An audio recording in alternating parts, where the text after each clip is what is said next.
Hey baby, I hear the blues are calling, tossed salads and scrambled eggs. Quite stylish. And maybe I seem a bit confused. Yeah, maybe, but I got you pegged.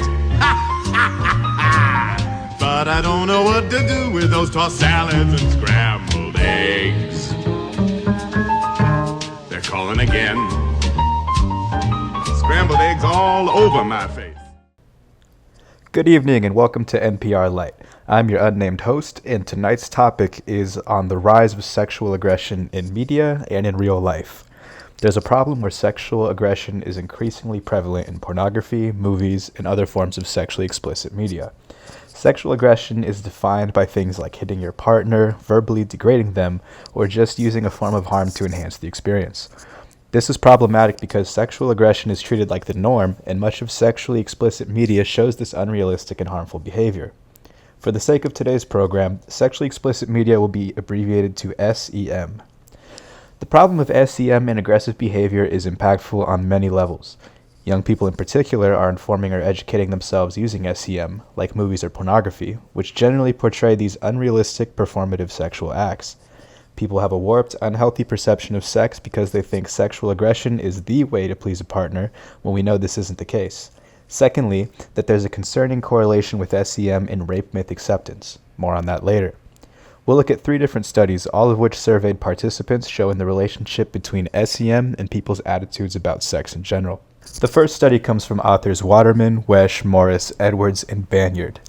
They surveyed young Americans in the United States, young adults, and they found that 25% of young adult males found porn to be a viable education tool, and those who consumed more SEM were also reportedly more tolerant of sexual harassment behaviors, things like crude jokes or even consent-ignoring behavior.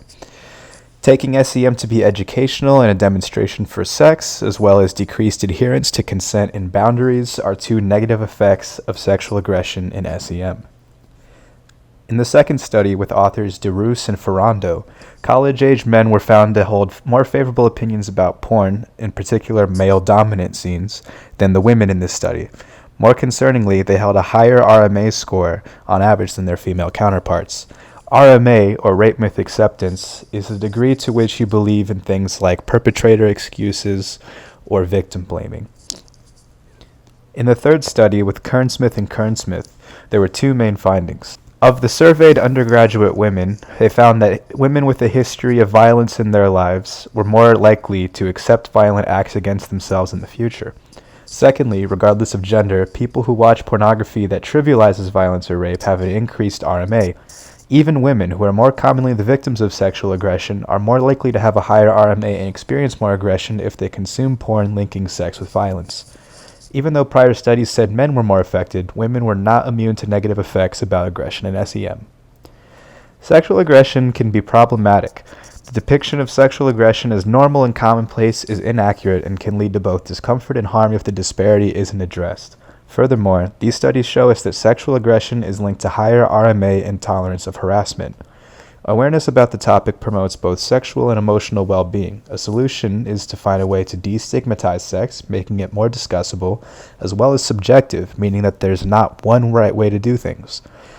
Education about SEM and porn itself, showing that it's performative, exaggerated, and not real, is crucial. Understanding it's best to use SEM as an aid and not as an educational tool. We can mitigate the negative effects of SEM by educating young people.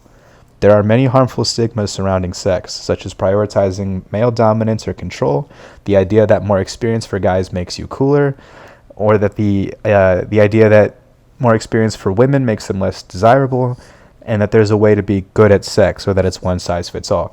SEM reinforces many of these backward or archaic ideas. We can provide young people with more transparency and encourage healthier behavior by educating them about sex instead of leaving it up to the entertainment industry.